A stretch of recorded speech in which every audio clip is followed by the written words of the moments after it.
الرحمن الرحیم۔ ختم نبوت صلی اللہ علیہ وسلم ہمارا عقیدہ ہے، ہمارا ایمان ہے۔ قادیانیوں کو غیر مسلم اقلیت قرار دیے ہوئے الحمدللہ 7 ستمبر 2025 کو 51 سال مکمل ہونے جا رہے ہیں۔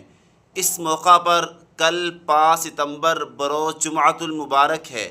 تمام خطبائے امت، زعمائے ملت سے عرض کروں گا، اس موقع پر عقیدہ ختم نبوت کو آنے والی نوجوان نسل کے سامنے اجاگر کیا جائے اور ان کو بتایا جائے کہ عقیدہ ختم نبوت کا تحفظ ہمارے لیے کتنا ضروری اور اہم ہے، اور ہمارے لیے یہ عقیدہ ریڈ لائن کی حیثیت کیوں رکھتا ہے۔ اس فیصلے کو تقریباً 51 سال مکمل ہونے جا رہے ہیں۔ اس فیصلے کے بعد نئی نسل جو پیدا ہوئی وہ بوڑھی ہو چکی، اور ایک نئی نسل پیدا ہو رہی۔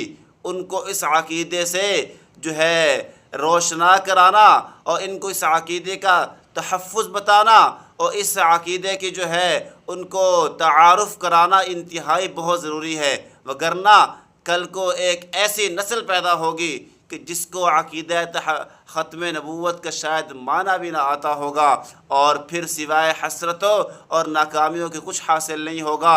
اس لیے زعمائے ملت، خطبائے امت سے عرض کروں گا، کل کو اپنے جمعوں کے خطبوں کے اندر اس عقیدہ تحفظ ختم نبوت کو خوب اجاگر کیا جائے اور امت کے نوجوانوں کو بتایا جائے ختم نبوت کیا چیز ہے اور تحفظ کیوں ضروری ہے۔